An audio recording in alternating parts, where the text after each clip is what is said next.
сиздин демилгелеген мыйзамдарыңыз дагы азыр талкууга алынып жатат. Алардын бири шайлоочуларды милдеттүү түрдө катыштыруу добуш берүүгө. Болбосо аны жазага тартуу, айып салуу сыяктуу мына 3-чү ирет кайрадан жакында эле демилгелеп талкууга коюп турсуз. Бул эмне үчүн маанилүү? Бул кайра артка кайтарса да кайра эле көтөрүп атасыз да? жок, артка кайтарылган жок. Мен биринчи чыгарганда жанагы акчалай штраф коюуну көп жактан ушу мындай бир аз болбой калды, туура эмес болуп калды. Анан конституцияга туура эмес келип атат деген көп жөбөлөрдү айткан үчүн мен өзүм кайтарып алып, кайрадан оңдоп түздөп мен кайра азыр сунуш берип, азыр киргизип атам. Азыркыда кандай жаза киргизилди? Азыркысында ошо айыл өкмөттөрдө жанагы справка бербөө же болбосо зачетканы бербөө, ар бир министерство өзүнүн иштегендерин ошо мыйзамдын негизинде контролго алуу да. Бүгүнкү күнү биз укук менен милдетти унутуп калдык да. Биз укук деген менен милдетти. Мына кечээ эле алыска барбайлы, кечээ эле дагы Ошто болгон шайлоодо дагы канча адамдан эч канча бир мындай шайлоочу келген жок да. Бул 30% жеткен жок. Бул деген эмнени билгизет? Бул адамдардын кайдыгерлиги да. Бул келечекти ойлобогондугу. Мына бүгүнкү күнү биздин жаштарыбыз депутаттарга же болбосо парламентке бир топ деген сын пикирлерди айтат, требованиялары күчтүү, бирок өздөрү шайлоого келбейт да. Эгерде биз ушинтип шайлоого толук кандуу катышпай турсак, келбей турган болсок, келечекте биз кимдерди шайлап атабыз?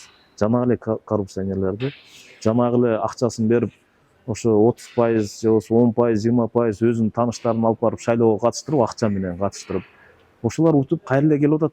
Анын үчүн биз оңолуш үчүн эмне кылышыбыз керек? 90% эгерде шайлоого биз элдерибиз катыша турган болсо, ушуну милдет катары билсе, өздөрүнүн укугун милдет катары биле турган болсо, мына ошондо ал акчасыз жок, өзү дагы шайлоого келет эле дагы, өзүнө жаккан, келечекте мамлекетибизди оңдой турган, же болбосо коррупцияга аралашпаган, ошол эле биздин жазуучуларыбыз болобу, же акындарыбыз болобу, сендей тың журналисттер болобу, мына эл шайлап алат эле да.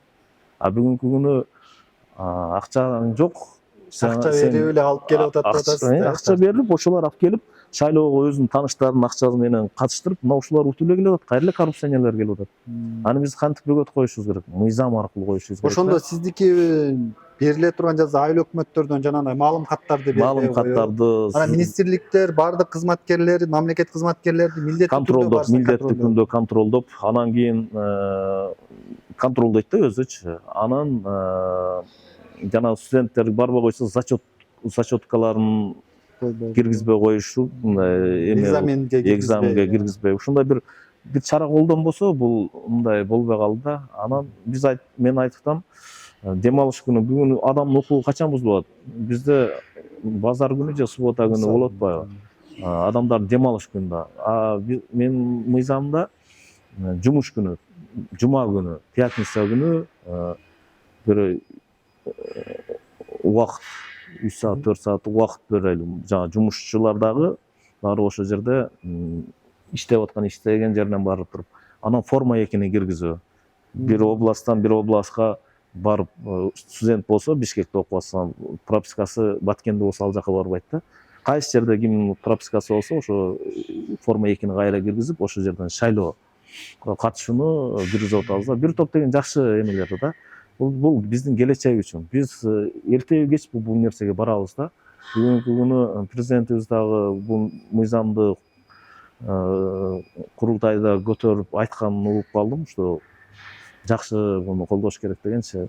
Биз эгерде андай кылбасак, бүгүнкү күнү жогорку кеңешке, референдумга, президенттик шайлоого бул нерсени милдет катары укук элдерибизди ушуга киргизип алсак, бул мамлекетибиздин келечегине, биздин жаштарыбызга, урпактарыбызга бир жакшы башкаруучулар, жакшы мыйзам чыгаруучулар келет эле да.